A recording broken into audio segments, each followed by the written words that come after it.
क्या आपने कभी सोचा है कि केवल सांस जो हर पल आपके साथ है, आपके जीवन को बदल सकती है?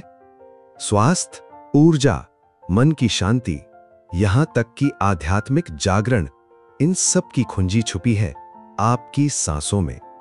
स्वामी शिवानंद जी की पुस्तक द साइंस ऑफ प्राणायाम हमें सिखाती है कि कैसे साधारण श्वास को असाधारण साधना में बदलकर जीवन को उच्चतम स्तर तक उठाया जा सकता है। आइए इस रहस्यमयी पुस्तक की यात्रा शुरू करें और जानें प्राणायाम का वास्तविक विज्ञान।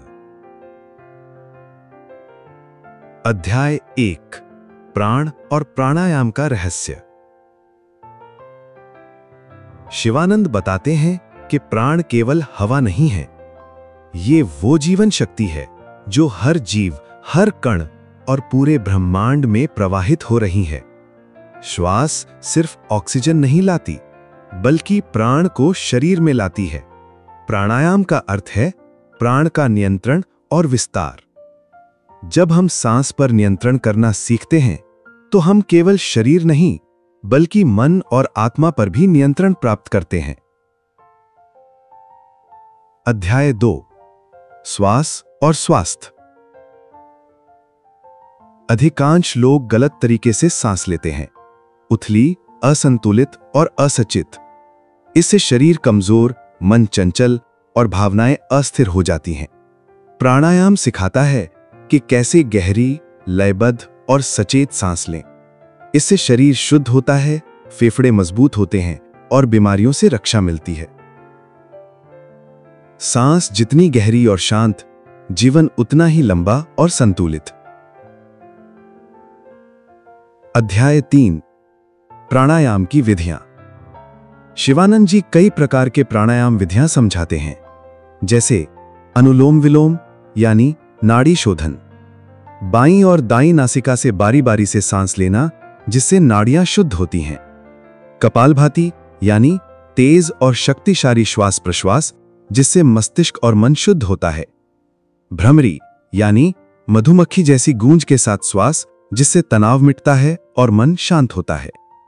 भस्त्रिका यानी अग्नि जैसी शक्तिशाली श्वासें जो ऊर्जा का विस्फोट पैदा करती हैं।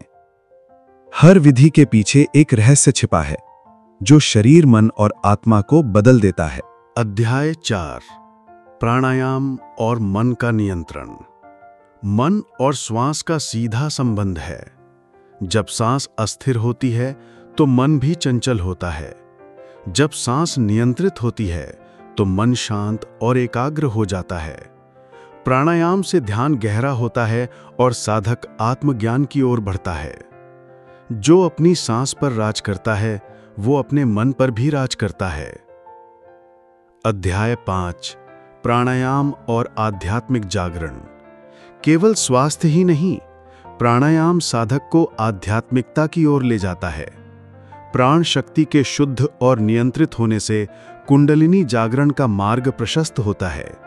साधक धीरे धीरे साधारण चेतना से उठकर उच्चतर चेतना में प्रवेश करता है। यह मार्ग केवल अभ्यास और गुरु के मार्गदर्शन से ही संभव है।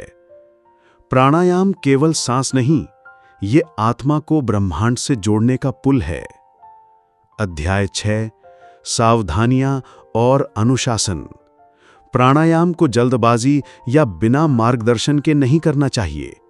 साधना हमेशा खाली पेट, शुद्ध वातावरण और नियमित समय पर करनी चाहिए। अनुशासन, संयम और धैर्य इस साधना की नींव हैं। यदि सांस जीवन की डोर है, तो प्राणायाम उस डोर को सही दिशा देने की कला है। अध्याय 7, साधक का लक्ष्य। प्राणायाम का अंतिम लक्ष्य केवल शारीरिक स्वास्थ्य नहीं है। इसका उद्देश्य है मन को वश में करना, आत्मा को शुद्ध करना और ईश्वर से मिलन करना। यही कारण है कि प्राणायाम को योग की रीढ़ कहा गया है। स्वामी शिवानंद की पुस्तक द साइंस ऑफ प्राणायाम हमें यह सिखाती है कि सांस, जो हमारे जीवन की सबसे साधारण क्रिया है, वास्तव में सबसे असाधारण साधना बन सकती है। प्राणायाम से शरीर स्वस्थ होता है, मन शांत होता है और आत्मा ब्रह्मांड से जुड़ जाती है। यह केवल व्यायाम नहीं, बल्कि एक विज्ञान है जीवन को बदलने का विज्ञान। तो मित्रों, अगली बार जब आप गहरी सांस लें, याद रखिए, हो सकता है उसी सांस में आपकी आत्मा को ईश्वर तक पहुंचाने की शक्ति छिपी हो।